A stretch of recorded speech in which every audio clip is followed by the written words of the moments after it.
A'udzubillahi minasyaitonirrajim. Bismillahirrahmanirrahim. Assalamualaikum warahmatullahi wabarakatuh. Saya Muhammad Jamaluddin bin Musa, nombor metrik I1810268. Saya selaku pembentang pertama daripada kumpulan 4. Itu kumpulan tajuk kaedah kuliah 4, iaitu At-Tabi'un, yang maksudnya yang mengikut tidak terpisah daripada yang diikutinya.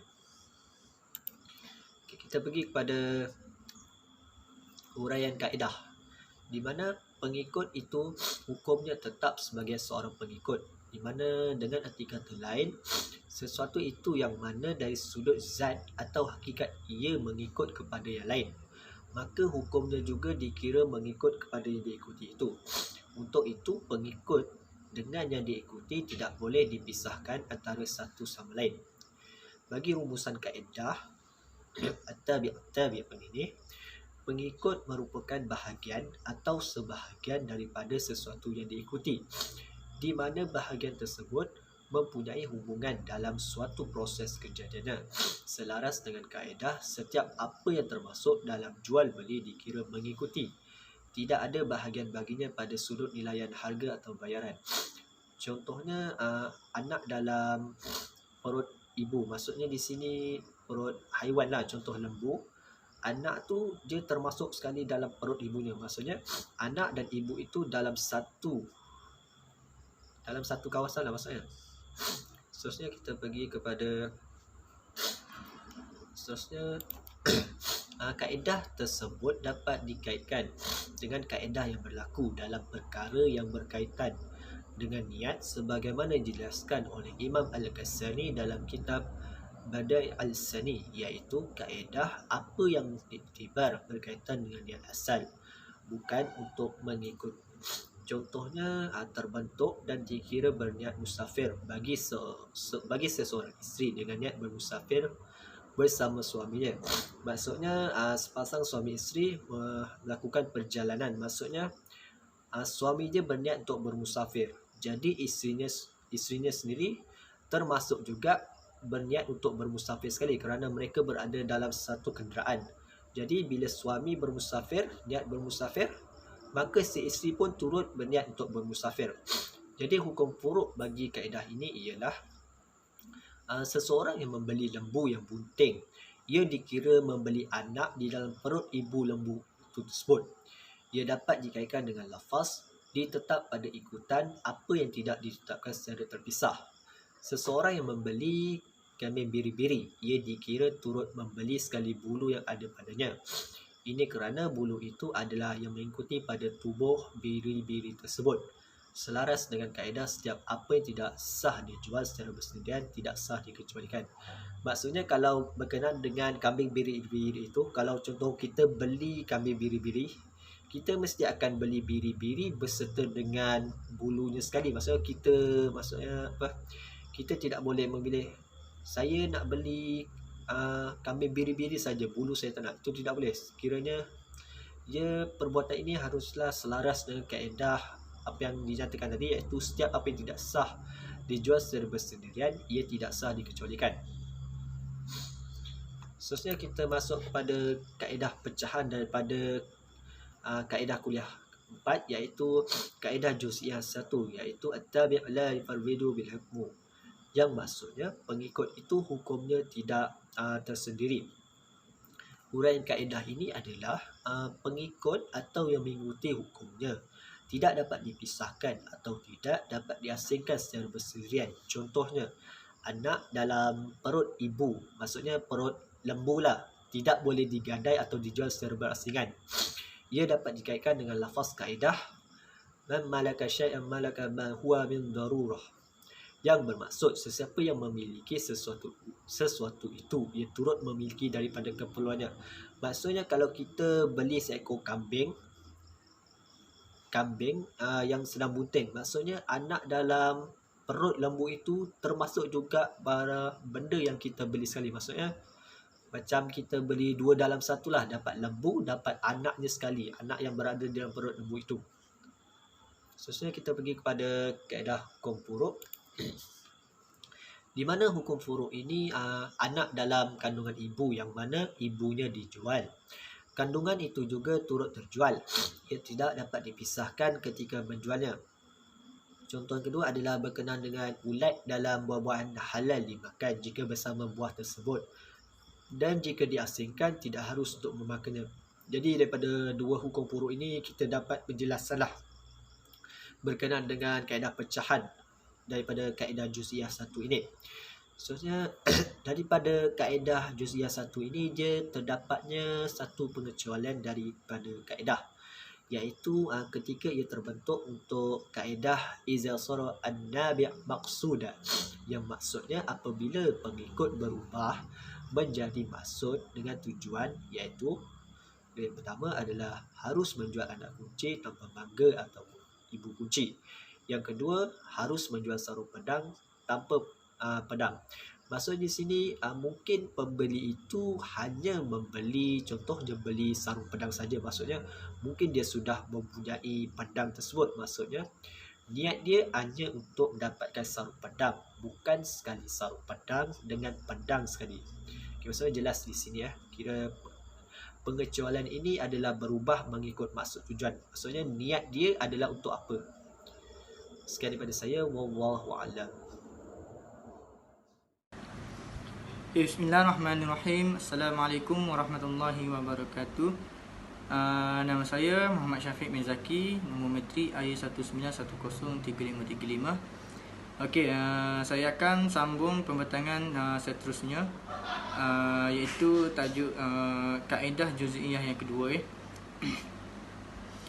Okey, kaedah yang kedua ni at-tabi'u yaskutu biskutu al-matbu'i. Maksudnya pengikut gugur dengan sebab gugur yang diikuti. Okey, huraian kaedah ini ialah apabila gugur hukum daripada sesuatu yang diikuti, dengan itu menjadi gugur juga hukum yang mengikutinya. Contohnya seperti kita mengikutnya seseorang, apabila seseorang itu jatuh, kita pun akan turut berserta jatuh juga. Okey, antara contoh dia. Okey. Kaedah ini juga dapat dikaitkan dengan lafaz kaedah iza ittahadu al-haqu sakutu biskut bil biasqatu ahadun al-mustahaqqi, iaitu apabila bersatu atau berkumpul hak gugur dengan sebab salah satu daripada keduanya yang berhak itu juga gugur. Okey. Seterusnya kita masuk pada hukum furu'. Hukum furu' ni dia juga terbahagi kepada bentuk bukan, dia terpecah kepada bentuk daripada kaedah ini.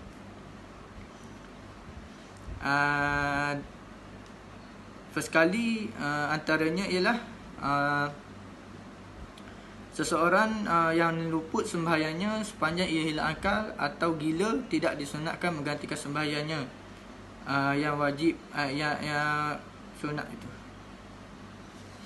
Bukan. Seseorang yang luput sembahyangnya sepanjang ia hilang akal atau gila tidak disunatkan menggantikan sembahyang yang sunat rawatib itu sepanjang tempoh tersebut. Itu kerana telah gugur kewajipannya, turut gugur juga perkara yang sunat. Okey, seperti mana kita lihat contoh orang-orang gila ni, dia tidak punya akal yang waras dan ia telah ditetapkan kira tidak perlulah dia menunaikan perkara-perkara yang wajib sebab dia kan dah tak ada akal, kira dia tak waras, dia antara orang-orang yang kata tidak mempunyai kewarasan, dia tidak termasuk daripada hukum tersebut. Okey, seterusnya sekiranya mati syahid penunggang kuda perang akan gugur saham atau bahagian kuda itu kerana ia adalah sebagai pengikut. Ia kerana gugurnya yang asal dengan sendirinya akan turut gugur yang mengikutinya. Okey, jika kuda tersebut terbunuh maka penunggang kuda itu masih mendapat sebahagian pada ganjarannya. Okey, seperti yang mana saya terangkan, apabila ia gugur hukum daripada sesuatu yang diikutinya, dengan itu menjadi gugur juga hukum yang mengikutinya. Okey, harap faham ya. Seterusnya antara hukum furu' dia lagi. Seseorang yang terlepas atau tidak sempat menunaikan ibadah haji, ia dikira terlepas ia terlepas wukuf, tawaf, sa'i dan lainnya, kerana semua itu merupakan pengikut ibadah haji. Okey, seterusnya kita masuk pada pengecualian daripada kaedah ini. Okey, di antara hukum furuk yang dikecualikan ialah seseorang yang ketiadaan rambut di kepalanya atau botak disunatkan bercukur secara simbolik atau menggunakan pisau cukur.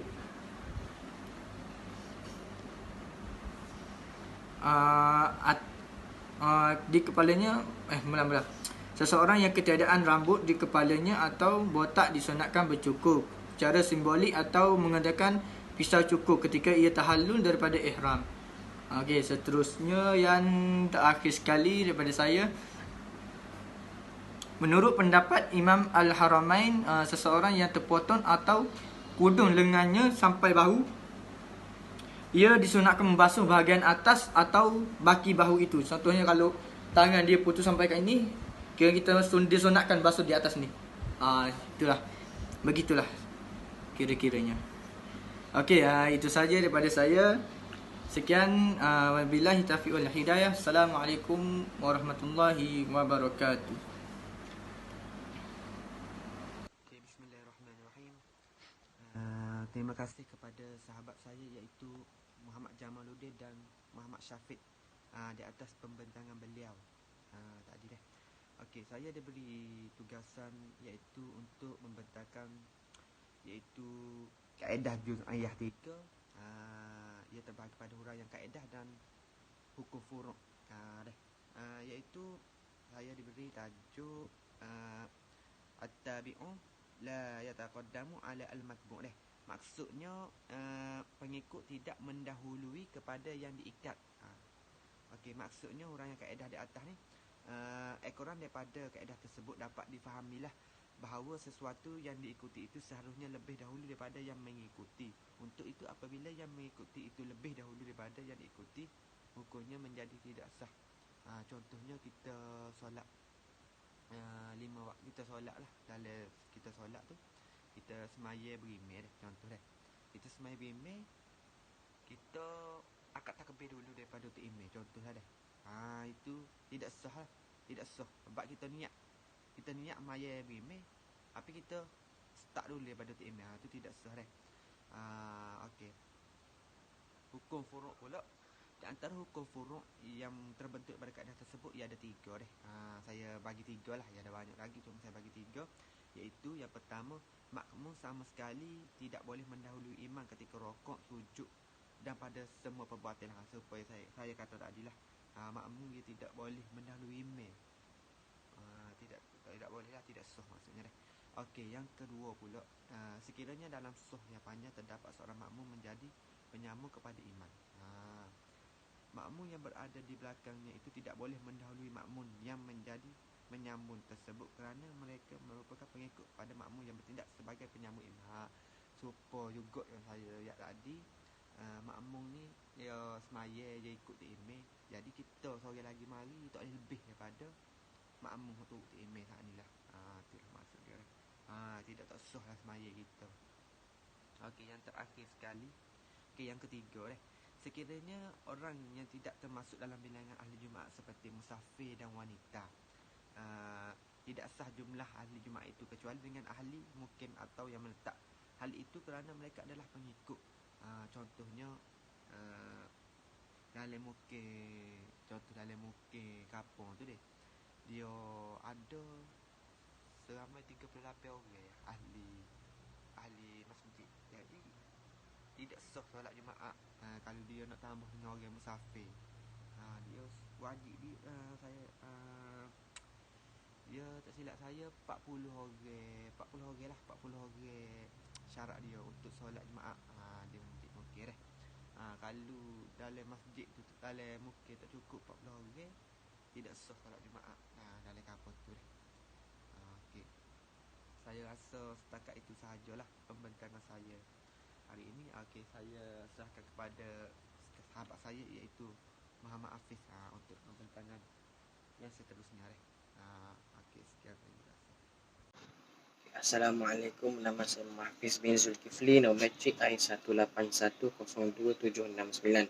Okey, saya akan meneruskan pembentangan kaedah kuliah 4 yartafiru fit tawabi'i ma la yartafiru fi ghairiha, yang bermaksud dimaafkan pada yang mengerti yang tidak dimaafkan pada selainnya. Okey, huraian kaedahnya ialah yang mana yang dimaafkan pada yang mengikuti itu selagi mana ia tidak bertindak atau tidak berada pada kedudukan mengikut. Apa yang tidak dimaafkan baginya apabila ia menjadi yang diikuti atau asal yang dimaksud dan menjadi tujuan. Okay, maknanya ia dimaafkan pada yang mengikut, dia dimaafkan oleh pengikutnya, oleh apa yang diikut olehnya, selagi mana ia tidak bertindak atau berada pada kedudukan mengikut, pada kedudukan yang sama. Apa yang tak dimaafkan baginya itu apabila ia menjadi yang diikuti atau ia mengikut pada asal yang dimaksudkan dan menjadi tujuan. Okey, kaedah yang hampir sama dengan kaedah lafaz yang terkenal dalam mazhab Hanafiyah dijelaskan oleh Ibnu Nujaim, yaktafiru fi syai'i dhamanan ma la yaktafiru fihi qasadan. Maksudnya sesuatu itu dimaafkan kerana terkait dengan yang lain atau turut serta yang tidak dimaafkan kerana sengaja. Yang kedua pula, dalam Ibnu Al-Qayyim Al-Jauziyah mengisyaratkan dengan lafaz yaqtafiru fi syubutil dhamani ma la yaqtafiru fil asli. Bermaksudnya dimaafkan pada apa yang ditetapkan secara penyertaan, apa yang tidak dimaafkan pada asalnya. Dimaafkan pada apa yang telah ditetapkan secara kenyataan, secara menyertai apa yang tak dimaafkan pada asalnya. Okey, seterusnya hukum furu' terbagi pada 4 bahagian. Yang pertama terbagi pada 4 kaedah.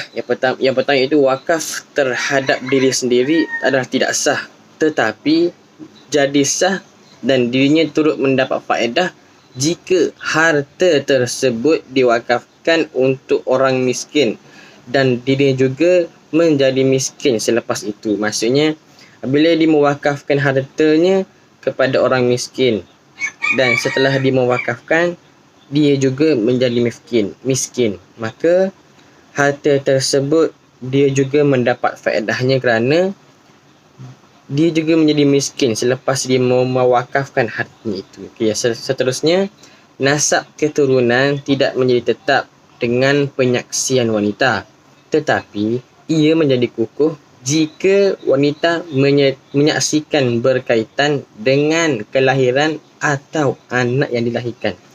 Sekiranya wanita itu melihat sendiri anak yang dilahirkan itu, maka ia menjadi asbab yang kukuh untuk wanita menjadi sebab nasab keturunan. Itu. Okey, seterusnya sesuatu jual beli yang mengekori jual beli lain dimaafkan jika tanpa lafaz ijab qabul, tetapi tidak diharuskan, ini haram jika jual beli dilakukan secara berasingan dan meninggalkan ijab qabul. Sekiranya dua jual beli yang dilakukan dilakukan secara berasingan dan meninggalkan ijab qabul, maka jual beli itu tidak sah kerana tidak mengikut syarat-syarat sah jual beli, iaitu antaranya ijab dan qabul. Okey, yang keempat, harus mewakafkan benda yang dapat dipindahkan, dikira mengikuti benda atau harta yang diwakafkan. Harus kita mewakafkan benda-benda yang boleh dipindahkan, dikira mengikuti benda atau harta yang diwakafkan.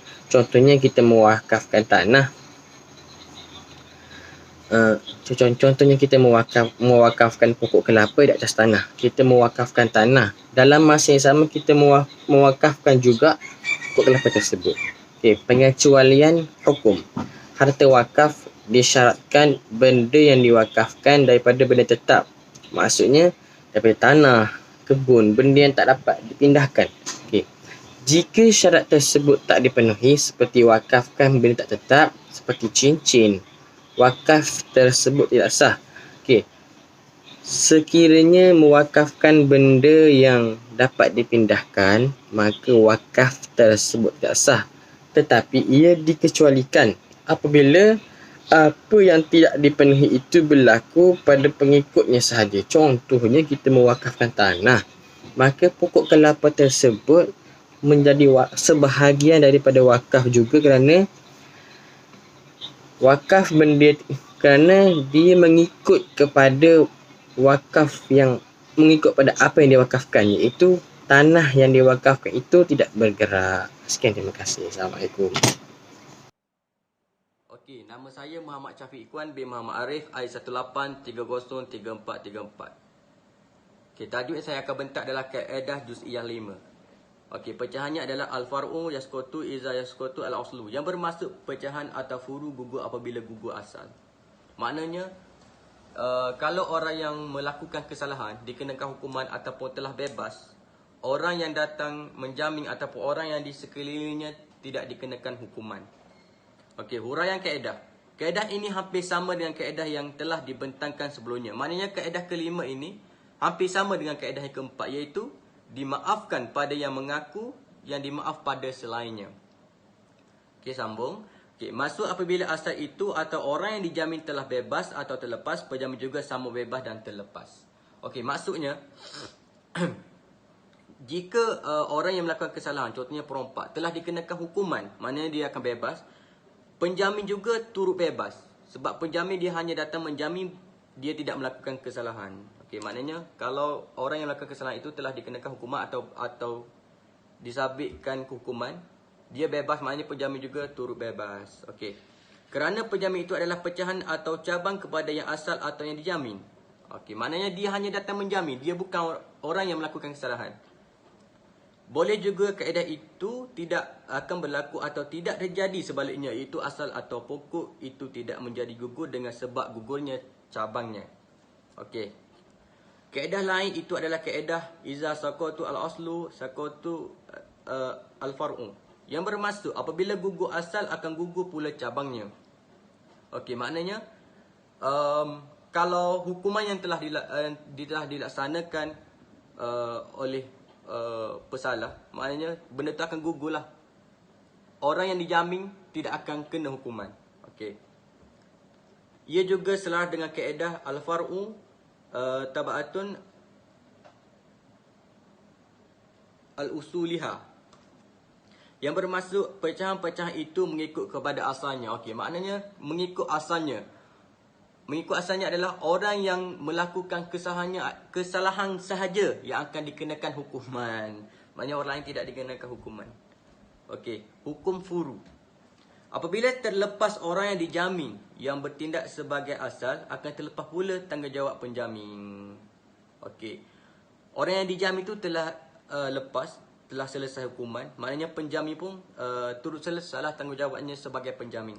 Okey. Kerana ia adalah pecahannya, iaitu setelah gugur asalnya, turut gugur pecahannya. Okey. Hukuman sudah selesai, maknanya penjamin pun selesailah. Okey, kita sambung. Namun, jika gugur asalnya, tidak semestinya gugur orang yang dijamin. Okey. Apabila kanak-kanak, contoh apabila kanak-kanak mumayyiz bebas dan terlepas daripada menanggung kesalahan, wali atau penanggungnya juga turut bebas. Okey, maknanya kita contoh seorang kanak-kanak baling batu dekat orang dewasa, lepas tu cedera. Kanak-kanak itu tidak dikenakan hukuman sebab dia tak balik, dia belum mumayyiz. Okey, jadi hukuman itu bebas. Wali pun tidak dikenakan hukuman. Okey, sebab kanak-kanak itu yang melakukan kesalahan. Okey. Kerana penanggung itu merupakan cabang daripada yang ditanggung. Maknanya sini ayahnya adalah